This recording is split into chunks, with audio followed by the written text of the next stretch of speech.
જે બી કર્મ પ્રભુ જે સજા આપે એ સહન કરવાની પણ શક્તિ પણ હોવી જોઈએ. પણ આપણી મૂળ નિષ્ઠા અને આપણી શ્રદ્ધા છે એ અડગ અને શુદ્ધ હશે તો આ બધું પાર પડી જશે, એમાં કોઈ શંકા નથી.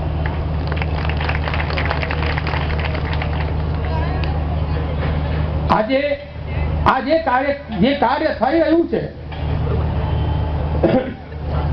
યમુના પ્રદૂષણ અંતર્ગત, જેમ કે આપણા બધા ભારતના ભૂમંડળના અથવા આખા જગતમાં પણ આપણે કહીએ, જેટલા પણ ગામો છે એ દરેક ગામો ની અંદર પરંપરાથી બધું ગટર, આ જે પાણી છે બધું ને બધું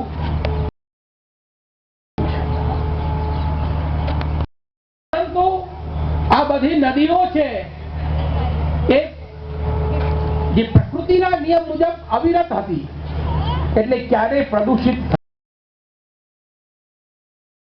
કરી ડેમો બાંધ્યા અને આ ડેમ બહેતું પાણી છે એ રોકાઈ ગયું અને રોકાઈ જવાથી આ જલ પ્રદૂષિત થયું.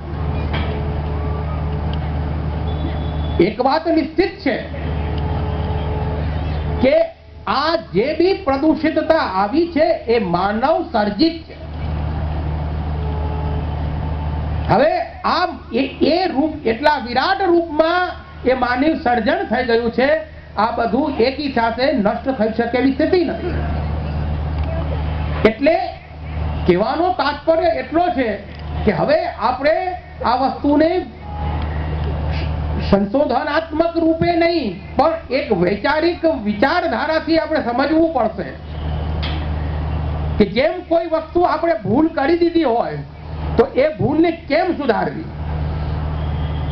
હરેક ભૂલ ના એક અભિગમો હોય છે.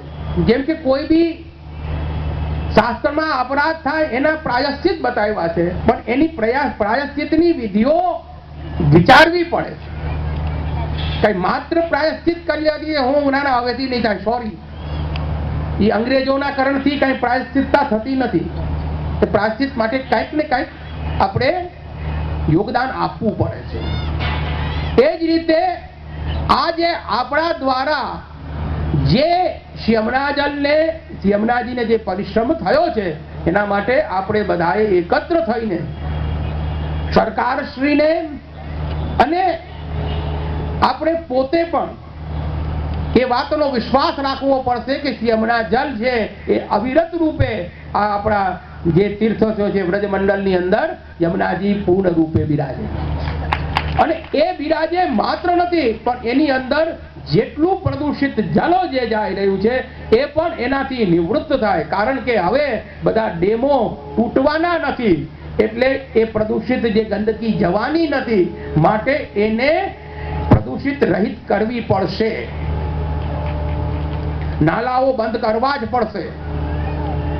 અને એ માટે આપણે બધાએ સજાગ થઈ અને આપણે આપણા કાર્યને, આપણી ક્રિયાને આમાં વેગ આપવો પડશે. અતિ આનંદનો વિષય છે. આદરણીય બરસાનાના સંત શ્રી રમેશ બાબા આ કાર્ય કરી રહ્યા છે. એ કાર્ય માટે અને હું જ્યાં સુધી જાણું છું ત્યાં સુધી આ મને જેટલું જ્ઞાન થયું ત્યારે હું જ્યારે અમારી વ્રજયાત્રા હતી ત્યારે આ વિષયની વધારે માહિતી મને પ્રાપ્ત થઈ અને ત્યારથી જ હું આ અભિયાનમાં જોડાયો છું. ત્યારથી જ મને એમ લાગે છે કે આપણે કંઈક ને કંઈક કરી છૂટવું પડશે. અને એક કરી છૂટવામાં જે ક્રિયા શ્રી રમેશ બાવાની જોઈ અને એમની પ્રવૃત્તિઓ ઉપર એનાથી હું ખૂબ પ્રભાવિત થયો અને મને એમ લાગે છે કે આપણે બધાએ એમને સહયોગ આપવો જોઈએ. બસ આજની ઘડીમાં આપણે એ જ કહીએ કે એમને આપણે તન મન ધનથી સહયોગ આપી અને શ્રી યમુનાજીની સેવા કરીએ છીએ એમ જ સમજીને એમને સહયોગ આપવો જોઈએ. એક વિચારધારામાં અમે એક પરિપત્ર આપ્યો છે, જેમાં હસ્તાક્ષર અભિયાનનો એક કાર્યક્રમ અમે રાખેલ છે. આપણે રાખેલ છે, હું અમે રાખેલ છે એવું નહીં કહું, આપણે બધાએ રાખેલ છે. કોઈના પણ હેડ વગર એક આ હસ્તાક્ષર અભિયાન રાખ્યું છે. એનો અમારો લક્ષ્યાંક છે 50,000 સહી ભેગી કરવી, ઓછામાં ઓછી. પછી શિવનાજીની